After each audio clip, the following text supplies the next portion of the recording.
Two bears. This is a a battery. This is a battery, yeah. This is a video I usually don't make. Type of content anyways. You'll excuse the kids in the background. Because there's always kids in the background now.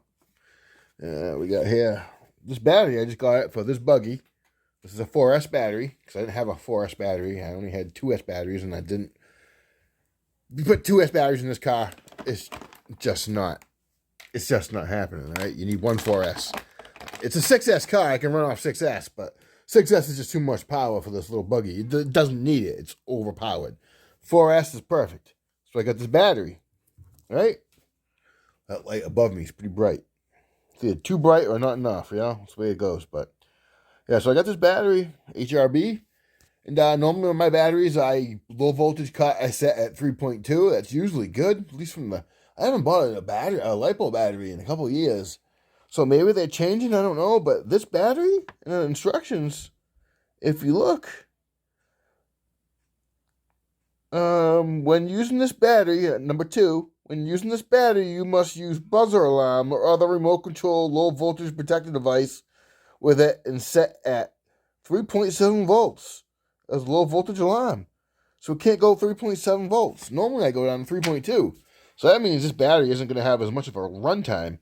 4.2 it says is fully charged, which is normal.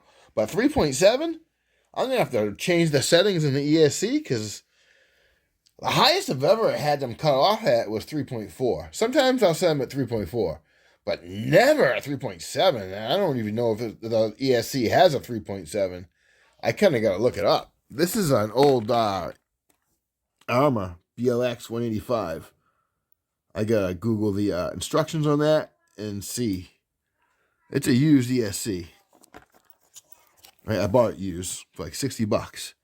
These things are like awesome. So Arma should have stuck with those and not went with a firmer junk. I personally don't like firmer anything. I think their electronics are garbage. I think Traxxas electronics are garbage, but that's just my own opinion. And you're entitled to yours. So this is the battery, and the thing that I didn't realize that could even be a thing. So is this how new batteries are now? They're all having you not go below 3.7?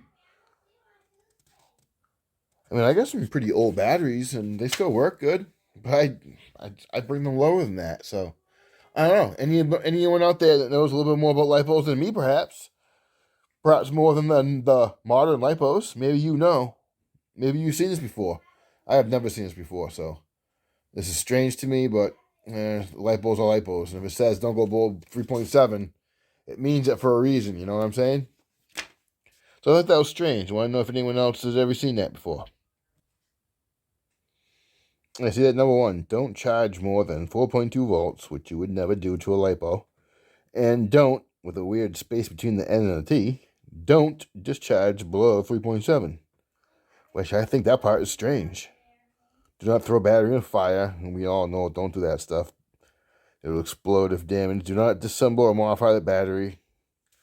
Do not touch the battery with your hands when your hands are wet. Lipos don't like moisture. So anyone's running their cars in the winter, lipos do not like moisture. Your batteries do not last long, and these ain't cheap. I think I paid like $40 for this. 37, I think it was. I forget. When the battery have noisy, temperature abnormal or liquid outflow, please stop using immediately. Yeah, if it starts making noise or a liquid comes out of it, stop using it. Yeah. Do not squeeze or impact the battery, otherwise the battery will heat or fire, meaning it will explode. Most definitely. If you do that to it, it will explode. These are the directions coming. These now, most of these are normal. It's just that 3.7 volts threw me. The new battery will achieve best performance after 2 or 3 complete cycle and charge and discharge. Yeah, once you use it a couple times, it'll get better. Use balanced charger only. Obviously, you should only use balanced chargers with lipos. Short the terminals may damage the battery. Yeah, if you short the terminals, you're going to damage the lipo. If you will not use the battery for a long time, please keep it in dry and suitable temperature environment, then keep cells charged around 3.85 volts per cell, which is 3.85, which is what you would do. 3.8 to 3.85. The battery will also lose power over time, very little. You should check them once a year, at least. maybe once every 6 months. Please never discharge it to a low voltage condition that couldn't be charged again. Yeah. So if you go below, they used to say if you go below 3 volts, the light bulb's no good. But this one's at 3.7, so that's a big difference. So maybe it's just because it's a cheap, maybe not cheap, but it's a low quality light bulb. I don't know. I've never bought an HRB. I've seen them on YouTube. So I don't know. I think I'll give it a shot, right? Made in China. Everything's made in China. That's no big deal. It was weird how it says 50C, but 100C burst. It has 10 gauge wire. They're thick. Yeah. So I don't know. What do you guys think? Buggy's going to be ready to go come spring. Of course, winter's still here. But the warm weather, it's been warm. It's been melting. And then it gets cold and it freezes again. Hoping that we'll get our early summer. Last summer, it just rained all summer, so hopefully this year will be better. And now, what do you guys think? You guys ever notice that about 3.7 volts as low cutoff? I don't know. So I gotta program this ESC, and I'm gonna break out my charger, and I'm gonna balance charge this battery. I'm just gonna check it for now. But then when I'm ready to use it, I'll charge it. For now, it's just gonna stay the way it is in storage. Y'all stay confident but humble, and hopefully you guys enjoy something of this video and learn something, and hopefully I'll learn something. I'll stay confident but humble. Peace.